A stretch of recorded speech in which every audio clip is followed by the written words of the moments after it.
ಮಹದಾಯಿ ವಿಚಾರದಲ್ಲಿ ಗೋವಾ ಮತ್ತೆ ಖ್ಯಾತೆ ತೆಗೆದಿದೆ. ಮಹದಾಯಿ ಯೋಜನೆಗೆ ಕೇಂದ್ರ ಅನುಮತಿ ನೀಡೋದಿಲ್ಲ ಅಂತ ಗೋವಾ ಸಿಎಂ ಪ್ರಮೋದ್ ಸಾವಂತ್ ಹೇಳಿಕೆ ನೀಡಿದ್ದಾರೆ. ಖುದ್ದು ಕೇಂದ್ರ ಪರಿಸರ ಮತ್ತು ಅರಣ್ಯ ಸಚಿವ ಭೂಪೇಂದ್ರ ಯಾದವ್ ನನಗೆ ಈ ಬಗ್ಗೆ ಮಾಹಿತಿ ನೀಡಿದ್ದಾರೆ.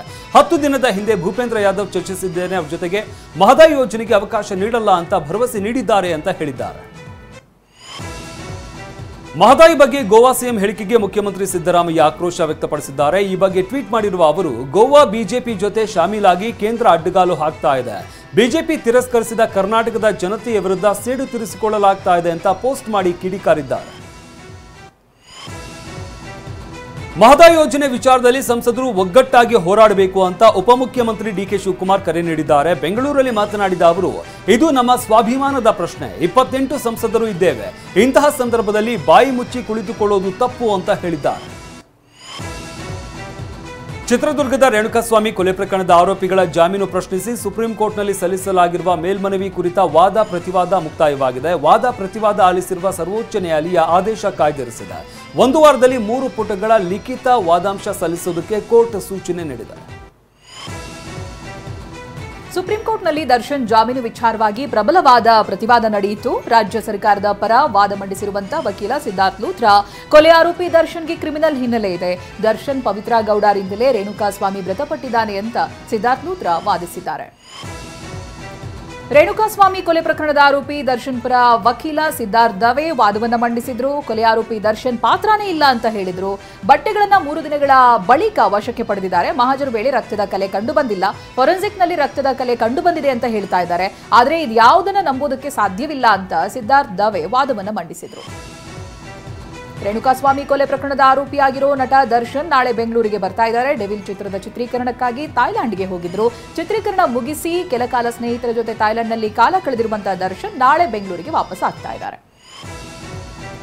ಚಿನ್ನಸ್ವಾಮಿ ಸ್ಟೇಡಿಯಂ ಬಳಿ ಕಾಲ್ತುಳಿತದಲ್ಲಿ 11 ಜನ ಸಾವು ಪ್ರಕರಣದಲ್ಲಿ ಪೊಲೀಸರ ವಿರುದ್ಧ ಇಲಾಖಾ ತನಿಖೆಗೆ ರಾಜ್ಯ ಸರ್ಕಾರ ನಿರ್ಧರಿಸಿದೆ. ಸಿದ್ದರಾಮಯ್ಯ ನೇತೃತ್ವದಲ್ಲಿ ನಡೆದ ಸಚಿವ ಸಂಪುಟದ ಸಭೆಯಲ್ಲಿ ಈ ತೀರ್ಮಾನವನ್ನು ಕೈಗೊಳ್ಳಲಾಗಿದೆ. ಆರ್ಸಿಬಿ, ಡಿಎನ್ಎ, ಕೆಎಸ್ಸಿಎ ವಿರುದ್ಧವಾಗಿ ಕ್ರಿಮಿನಲ್ ಕೇಸ್ ಹಾಕುವುದಕ್ಕೆ ನಿರ್ಧರಿಸಲಾಗಿದೆ. ಚಿನ್ನಸ್ವಾಮಿ ಕ್ರೀಡಾಂಗಣ ಬಳಿ ಸಂಭವಿಸಿದ ಕಾಲ್ತುಳಿತ ಪ್ರಕರಣ ಸಂಬಂಧ ಕರ್ನಾಟಕ ರಾಜ್ಯ ಕ್ರಿಕೆಟ್ ಸಂಸ್ಥೆ ಅಧ್ಯಕ್ಷ ರಘುರಾಮ್ ಭಟ್, ಕೆಎಸ್ಸಿಎ ಮಾಜಿ ಕಾರ್ಯದರ್ಶಿ ಎ ಶಂಕರ್, ಮಾಜಿ ಖಜಾಂಚಿ ಜಯರಾಮ್, ಆರ್ಸಿಬಿ ತಂಡದ Rajesh Menon, DNA network limited MD Venkat Vardhan ಹಾಗೆ ಡಿಎನ್ಎ ನೆಟ್ವರ್ಕ್ ಲಿಮಿಟೆಡ್ನ ಉಪಾಧ್ಯಕ್ಷ ಸುನಿಲ್ ಮಾಥುರ್ ವಿರುದ್ಧವಾಗಿ ದೂರು ದಾಖಲಿಸುವುದಕ್ಕೆ ಸಂಪುಟ ನಿರ್ಧರಿಸಿದೆ. ಕಾಲ್ತುಳಿತ ದುರಂತ ಪ್ರಕರಣದಲ್ಲಿ ಪೊಲೀಸರಿಗೂ ಸಂಕಷ್ಟ ಎದುರಾಗಿದೆ. ಬೆಂಗಳೂರು ನಗರ ಮಾಜಿ police commissioner B Dayananda, IPS ಅಧಿಕಾರಿಗಳಾದ ವಿಕಾಸ್ ಶೇಖರ್, ಕಬ್ಬನ್ ಪಾರ್ಕ್ ಸಬ್ ಡಿವಿಷನ್ನ ಎಸಿಪಿ ಬಾಲಕೃಷ್ಣ, ಕಬ್ಬನ್ ಪಾರ್ಕ್ನ ಠಾಣೆಯ ಪಿಐ ಗಿರೀಶ್ ವಿರುದ್ಧ ಕ್ರಿಮಿನಲ್ ಕೇಸ್ ದಾಖಲಿಸುವುದಕ್ಕೆ ಸಂಪುಟ ಅನುಮೋದನೆ ನೀಡಿದೆ. ಉಪಮುಖ್ಯಮಂತ್ರಿ ಡಿಕೆ ಶಿವಕುಮಾರ್ ಮುಖ್ಯಮಂತ್ರಿ ಆಗಬೇಕು ಅಂತ ಶಿವಮೊಗ್ಗದಲ್ಲಿ ವಿಶೇಷ ಪೂಜೆ ಸಲ್ಲಿಸಲಾಗಿದೆ. ಅಖಿಲ ಕರ್ನಾಟಕ ಡಿಕೆ ಶಿವಕುಮಾರ್ ಅಭಿಮಾನಿಗಳ ಬಳಗ ಸರ್ವಸಿದ್ಧಿ ಶ್ರೀ ವಿನಾಯಕ ದೇಗುಲದಲ್ಲಿ ವಿಶೇಷ ಪೂಜೆ ಸಲ್ಲಿಸಲಾಗಿದೆ. ದೇಗುಲದಲ್ಲಿ ಶತರುದ್ರಾಭಿಷೇಕ, ಶತ ಚಂಡಿ ಪಾರಾಯಣ ಮಾಡಲಾಗಿದೆ. ಸಿದ್ದರಾಮಯ್ಯ ಯಾವತ್ತೂ ಕೂಡ ರಾಷ್ಟ್ರ ರಾಜಕಾರಣಕ್ಕೆ ಬರಲ್ಲ ಅಂತ ಎಐಸಿಸಿ ಒಬಿಸಿ ಘಟಕದ ಸದಸ್ಯ ಹರಿಪ್ರಸಾದ್ ಸ್ಪಷ್ಟಪಡಿಸಿದ್ದಾರೆ. ರಾಹುಲ್ ಗಾಂಧಿ ಹಿಂದುಳಿದವರ ಪರ ಮಾತನಾಡ್ತಾ ಇದ್ದಾರೆ. ಹೀಗಾಗಿ ಸಂಪೂರ್ಣವಾಗಿ ಬೆಂಬಲ ನೀಡೋದಕ್ಕೆ ಸಿದ್ದರಾಮಯ್ಯ ದೆಹಲಿಗೆ ಬರ್ತಾ ಇದ್ದಾರೆ ಅಂತ ಹೇಳಿದ್ದಾರೆ. ಸಿಎಂ ಹೆಚ್ಚಿಸೋದಕ್ಕೆ ಪಂಚಮಸಾಲಿ ಪೀಠ ಕಟ್ಟಡಕ್ಕೆ ಬೀಗ ಹಾಕಲಾಗಿದೆ ಎಂಬ ಮಾಜಿ ಸಚಿವ ಸಿಸಿ ಪಾಟೀಲ್ ಹೇಳಿಕೆಗೆ ಶಾಸಕ ವಿಜಯಾನಂದ ಕಾಶಪ್ಪನವರು ತಿರುಗೇಟನ್ನು ನೀಡಿದ್ದಾರೆ. ನಾನು ಮಠಕ್ಕೆ ಕೀಲಿ ಹಾಕಿಸಿಲ್ಲ, ಗೇಟ್ ಹಾಕಿಸಿದ್ದೀನಿ. ಚೇಲಾಗಿರಿ ಮಾಡಿರೋದು ಇವರಿಗೆ ರೂಢಿ ಅಂತ ಕಿಡಿಕಾರಿದ್ದಾರೆ. ಬಿಕ್ಲು ಶಿವ ಕೊಲೆ ಪ್ರಕರಣದ ಪ್ರಮುಖ ಆರೋಪಿ ಜಗದೀಶ್ ದುಬೈಗೆ ಎಸ್ಕೇಪ್ ಆಗಿರೋದ್ರಿಂದ ಶಾಸಕ ಭೈರತಿ ಬಸವರಾಜು ಸದ್ಯಕ್ಕೆ ಬಂಧನ ಭೀತಿಯಿಂದ ಪಾರಾಗಿದ್ದಾರೆ. ಭೈರತಿ ಬಸವರಾಜ್ ವಿರುದ್ಧವಾಗಿ ಸದ್ಯಕ್ಕೆ ಯಾವುದೇ ಬಿಗಿ ಕ್ರಮ ಕೈಗೊಳ್ಳದೇ ಇರುವುದಕ್ಕೆ ಪೊಲೀಸರು ನಿರ್ಧರಿಸಿದ್ದಾರೆ ಅಂತ ತಿಳಿದುಬಂದಿದೆ. ಬೆಂಗಳೂರಿನ ಕಲಾಸಿಪಾಳ್ಯ ಬಸ್ ನಿಲ್ದಾಣದಲ್ಲಿ ಸ್ಫೋಟಕ ಪತ್ತೆ ಪ್ರಕರಣದ ತನಿಖೆ ಚುರುಕುಗೊಂಡಿದೆ. ತನಿಖೆಗೆ 6 ತಂಡಗಳನ್ನು ರಚನೆ ಮಾಡಲಾಗಿದೆ. ಸಿಸಿಬಿ ಇಂಟೆಲಿಜೆನ್ಸ್, ಎಟಿಸಿ ತಂಡಗಳು ಸಹ ಮಾಹಿತಿಯನ್ನು ಸಂಗ್ರಹಿಸ್ತಾ ಇದೆ. ಜಿಲೆಟಿನ್ ಕಡ್ಡಿ ಜೊತೆಗೆ ಡಿಟೋನೇಟರ್ಗಳು ಕೂಡ ಪತ್ತೆಯಾಗಿತ್ತು. ಬೆಂಗಳೂರನ್ನೇ ಬೆಚ್ಚಿ ಬೀಳಿಸಿದ್ದ ಕೆಜೆಹಳ್ಳಿ ಗಲಭೆ ಪ್ರಕರಣದ 3 ದೋಷಿಗಳಿಗೆ 7 ವರ್ಷ ಕಠಿಣ ಜೈಲು ಶಿಕ್ಷೆ ವಿಧಿಸಲಾಗಿದೆ. ಸೈಯದ್ ಇಕ್ರಮುದ್ದೀನ್, ಸೈಯದ್ ಆಸಿಫ್, ಮೊಹಮ್ಮದ್ ಆತಿಫ್ ಅವರಿಗೆ ಶಿಕ್ಷೆ ವಿಧಿಸಿ ಎನ್ಐಎ ಕೋರ್ಟ್ ತೀರ್ಪು ಕೊಟ್ಟಿದೆ. ಬೆಂಗಳೂರಿನಲ್ಲಿ ಯುವತಿಯರ ವಿಡಿಯೋ ತೆಗೆದು ಇನ್ಸ್ಟಾಗ್ರಾಂನಲ್ಲಿ ಅಪ್ಲೋಡ್ ಮಾಡ್ತಾ ಇದ್ದ ಆರೋಪಿಯನ್ನು ಬಂಧಿಸಲಾಗಿದೆ. ಕೊತ್ತನೂರು ಮೂಲದ ಹುಸೇನ್ ಎಂಬಾತನನ್ನು ಅಶೋಕನಗರ ಠಾಣೆ ಪೊಲೀಸರು ದಸ್ತಗಿರಿ ಮಾಡಿದ್ದಾರೆ.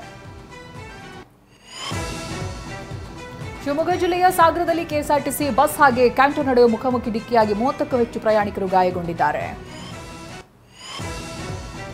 ಬೆಂಗಳೂರು ಗ್ರಾಮಾಂತರ ಜಿಲ್ಲೆಯಲ್ಲಿ ಫೋನ್ ಪೇ ಸ್ಕ್ಯಾನರ್ ಸರ್ವಿಸ್ ನೆಪದಲ್ಲಿ ದಿನಸಿ ಅಂಗಡಿಗೆ ನುಗ್ಗಿ ಕಳವು ಮಾಡಲಾಗಿದೆ. ಬಾಬು ಸ್ಟೋರ್ ದಿನಸಿ ಅಂಗಡಿಗೆ ಬಂದಿದ್ದಂತ ಕಳ್ಳ ಫೋನ್ ಪೇ ಸ್ಕ್ಯಾನರ್ ಸರ್ವಿಸ್ ಮಾಡೋ ನೆಪದಲ್ಲಿ 75,000 ಲೂಟಿದ್ದಾನೆ. ತುಮಕೂರಿನಲ್ಲಿ ನಿಧಿ ಆಸೆಗಾಗಿ ಪ್ರಾಚೀನ ದೇವಾಲಯದಲ್ಲಿ ಕಳ್ಳರು ಕೈಚಳಕ ತೋರುವುದಕ್ಕೆ ಮುಂದಾದ ವಿಚಾರ ಬೆಳಕಿಗೆ ಬಂದಿದೆ. ಪಾವಗಡ ತಾಲೂಕಿನ ನಿಡಗಲ್ಲು ಬೆಟ್ಟದ ಪಾರ್ಶ್ವನಾಥ ದೇವಾಲಯಕ್ಕೆ ಗ್ಯಾಸ್ ಕಟ್ಟರ್ ಸಮೇತ ಕಳ್ಳರು ಲಗ್ಗೆಯಿಟ್ಟಿದ್ದಾರೆ. ಧಾರವಾಡ ಜಿಲ್ಲೆಯಲ್ಲಿ ಯೂರಿಯಾ ರಸಗೊಬ್ಬರ ಅಭಾವ ಉಂಟಾಗಿದೆ. ರಸಗೊಬ್ಬರ ವಿತರಣಾ ಕೇಂದ್ರಗಳ ಮುಂದೆ ರೈತರು ಸರತಿ ಸಾಲಿನಲ್ಲಿ ನಿಂತಿರುವಂತಹ ದೃಶ್ಯ ಕಂಡು ಬರ್ತಾ ಇದೆ.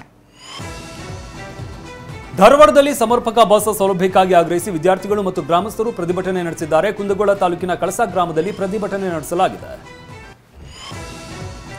ಇವತ್ತು ಭೀಮನ ಅಮಾವಾಸ್ಯೆ ಹಿನ್ನೆಲೆ ಚಾಮರಾಜನಗರ ಜಿಲ್ಲೆಯ ಮಲೆ ಮಹದೇಶ್ವರ ಬೆಟ್ಟದಲ್ಲಿ ಭಕ್ತ ಸಾಗರವೇ ಹರಿದು ಬರ್ತಾ ಇದೆ. ರಾತ್ರಿಯಿಂದಲೇ ಮಹದೇಶ್ವರ ಬೆಟ್ಟದಲ್ಲಿ ಭಕ್ತರು ಬೀಡು ಬಿಟ್ಟಿದ್ದಾರೆ. ಬೆಂಗಳೂರು ದಕ್ಷಿಣ ಜಿಲ್ಲೆಯ ಚನ್ನಪಟ್ಟಣದಲ್ಲಿರುವ ಗೌಡಗೆರೆ ಚಾಮುಂಡೇಶ್ವರಿ ಸನ್ನಿಧಿಗೆ ಅಪಾರ ಪ್ರಮಾಣದಲ್ಲಿ ಭಕ್ತರು ಆಗಮಿಸ್ತಾ ಇದ್ದಾರೆ. ಭೀಮನ ಅಮಾವಾಸ್ಯೆ ಹಿನ್ನೆಲೆ ಮಧ್ಯರಾತ್ರಿಯಿಂದಲೇ ವಿಶೇಷ ಪೂಜೆಯನ್ನು ಸಲ್ಲಿಸಲಾಗ್ತಾ ಇದೆ. ಭೀಮನ ಅಮಾವಾಸ್ಯೆ ಹಿನ್ನೆಲೆಯಲ್ಲಿ ಬೆಂಗಳೂರು ಗ್ರಾಮಾಂತರ ಜಿಲ್ಲೆಯ ಹೊಸಕೋಟೆಯಲ್ಲಿರುವ ಕಾಟೇರಮ್ಮ ದೇವಸ್ಥಾನದ ಗರ್ಭಗುಡಿಗೆ ಭಕ್ತರು ಪ್ರವೇಶಕ್ಕೆ ಅವಕಾಶ ನೀಡಲಾಗಿದೆ. ವರ್ಷಕ್ಕೊಮ್ಮೆ ಮಾತ್ರ ಭಕ್ತರಿಗೆ ಗರ್ಭಗುಡಿಗೆ ಅವಕಾಶವನ್ನು ನೀಡಲಾಗುತ್ತೆ.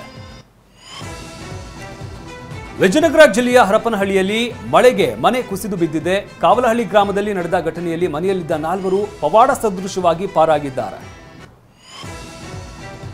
ಧಾರವಾಡ ಜಿಲ್ಲೆಯಲ್ಲಿ ನಿರಂತರವಾಗಿ ಮಳೆ ಸುರಿತಾ ಇರೋದ್ರಿಂದ ರಸ್ತೆಯೇ ಕೊಚ್ಚಿ ಹೋಗಿದೆ. ಕಲಘಟಕಿ ತಾಲೂಕಿನ ಬಿದರಗಡ್ಡಿ ಗ್ರಾಮದ ಬಳಿ ರಸ್ತೆ ಕೊಚ್ಚಿ ಹೋಗಿ ಹಲವು ಅವಾಂತರಗಳು ಸೃಷ್ಟಿಯಾಗಿದೆ. ಕಲಬುರಗಿ ಜಿಲ್ಲೆ ಚಿಂಚೋಳಿ ತಾಲೂಕಿನಲ್ಲಿ ಮಳೆಯ ಆರ್ಭಟ ಮುಂದುವರೆದಿದೆ. ಕಲ್ಲೂರು, ಮಿರ್ಯಾಣ, ಅನ್ವಾರ್ ಸುತ್ತಮುತ್ತಲೂ ಕೂಡ ಭಾರೀ ಮಳೆ ಸುರಿತಾ ಇದೆ. ಕಲಬುರಗಿ ಜಿಲ್ಲೆ ಸೇಡಂ ತಾಲೂಕಿನಲ್ಲಿ ವಿದ್ಯಾರ್ಥಿನಿ ಪರೀಕ್ಷೆ ಬರೆಯುವುದಕ್ಕೆ ಉಕ್ಕಿ ಹರಿತಾ ಇದ್ದಂತ ನದಿಯನ್ನ ದಾಟಿದಾಳೆ. BA 6ನೇ ಸೆಮಿಸ್ಟರ್ ಪರೀಕ್ಷೆ ಬರೆಯುವುದಕ್ಕೆ ತಂದೆಯ ಕೈ ಹಿಡಿದು ಕಾಗಿನ ನದಿಯನ್ನ ದಾಟಿದಾಳೆ. ರಾಜ್ಯದಲ್ಲಿ ಜುಲೈ 27ರವರೆಗೂ ಕೂಡ ಮಳೆ ಆರ್ಭಟ ಇರುತ್ತೆ ಅಂತ ಹವಾಮಾನ ಇಲಾಖೆ ಮುನ್ಸೂಚನೆ ಕೊಟ್ಟಿದೆ. ಕರಾವಳಿ ಜಿಲ್ಲೆಯಲ್ಲಿ ರೆಡ್ ಅಲರ್ಟ್ ಇದೆ. ಬೆಂಗಳೂರು ಸೇರಿ ದಕ್ಷಿಣ ಒಳನಾಡು ಜಿಲ್ಲೆಗಳಲ್ಲಿ ಆರೆಂಜ್ ಅಲರ್ಟ್ ಇದೆ. ಬೆಳಗಾವಿ APMC ಮಾರುಕಟ್ಟೆಯಲ್ಲಿ ಈರುಳ್ಳಿ ದರ ಕುಸಿತವಾಗಿದೆ. ಅವಧಿ ಪೂರ್ವ ಮಳೆ ಮಹಾರಾಷ್ಟ್ರದಿಂದ ಈರುಳ್ಳಿ ಲಗ್ಗೆ ಹಿನ್ನೆಲೆಯಲ್ಲಿ ದರ ಪಾತಾಳಕ್ಕಿಳಿದಿದೆ. ಕೇರಳದ ಕಾಸರಗೋಡಿನ ಕನ್ಯಾಕುಮಾರಿ ಪನ್ವೇಲ್ ರಾಷ್ಟ್ರೀಯ ಹೆದ್ದಾರಿಯಲ್ಲಿ ಚೆರುವತ್ತೂರಿನ ವೀರಾಮಲ ಬೆಟ್ಟ ಕುಸಿತವಾಗಿದೆ. ವಾಹನ ಸಂಚಾರ ಇಲ್ಲದ ಕಾರಣ ಅನಾಹುತ ತಪ್ಪಿದೆ. ಮುಂಬೈನ ಭಾಂಪರ್ಡ್ ಪ್ರದೇಶದಲ್ಲಿ ಬೆಟ್ಟದ ಇಳಿಜಾರಿನಲ್ಲಿ ನೋಡುತ್ತಲೇ ಹಲವು ಮನೆಗಳು ಮತ್ತು ಗೋಡೆಗಳು ಕುಸಿದು ಬಿದ್ದಿದೆ. ಅದೃಷ್ಟವಶಾತ್ ಯಾವುದೇ ಸಾವು ನೋವು ಸಂಭವಿಸಿಲ್ಲ. ರಾಜಸ್ಥಾನದ ಜುಂಜುನೂನ್ ಜಿಲ್ಲೆಯ ನಾರಿ ಗ್ರಾಮದಲ್ಲಿ ಗುಡ್ಡ ಕುಸಿತ ಸಂಭವಿಸಿದೆ. ಬಂಡೆಗಳ ಸಮೇತ ಬೆಟ್ಟದ ಒಂದು ಭಾಗ ಕ್ಷಣಾರ್ಧದಲ್ಲಿ ಕುಸಿದು ಬಿದ್ದಿದೆ. 2006ರಲ್ಲಿ ಮುಂಬೈನಲ್ಲಿ ನಡೆದ ರೈಲು ಸ್ಫೋಟ ಪ್ರಕರಣದ ಆರೋಪಿಗಳ ಖುಲಾಸೆಗೆ ಸುಪ್ರೀಂ ಕೋರ್ಟ್ ತಡೆ ನೀಡಿದೆ. ಸದ್ಯಕ್ಕೆ 12 ಆರೋಪಿಗಳನ್ನು ಬಂಧಿಸುವಂತಿಲ್ಲ ಅಂತ ಸರ್ವೋಚ್ಚ ನ್ಯಾಯಾಲಯ ಸೂಚನೆ ಕೊಟ್ಟಿದೆ. ಉದ್ಯಮಿ ಅನಿಲ್ ಅಂಬಾನಿಗೆ ಜಾರಿ ನಿರ್ದೇಶನಾಲಯ ಶಾಕ್ ಕೊಟ್ಟಿದೆ. ಮುಂಬೈನಲ್ಲಿರೋ ಅನಿಲ್ ಅಂಬಾನಿಗೆ ಸಂಬಂಧಪಟ್ಟಂತ ಕಚೇರಿಗಳ ಮೇಲೆ ಇಡಿ ದಾಳಿಯನ್ನು ನಡೆಸಿದೆ.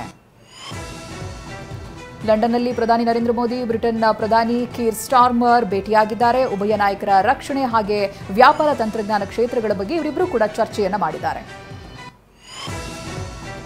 ಸ್ಯಾಂಡಲ್ವುಡ್ನ ಮೋಹಕ ತಾರೆ ರಮ್ಯಾ ಫೋಟೋಶೂಟ್ ಮಾಡಿಸಿದ್ದಾರೆ. ನಟ ವಿನಯ್ ರಾಜ್ಕುಮಾರ್ ಜೊತೆ ಲಕ್ಕಿ ಕ್ವೀನ್ ಫೋಟೋಶೂಟ್ ಮಾಡಿಸಿದ್ದಾರೆ. ಇಬ್ಬರ ಫೋಟೋಶೂಟ್ ವಿಡಿಯೋ ವೈರಲ್ ಆಗ್ತಾ ಇದೆ.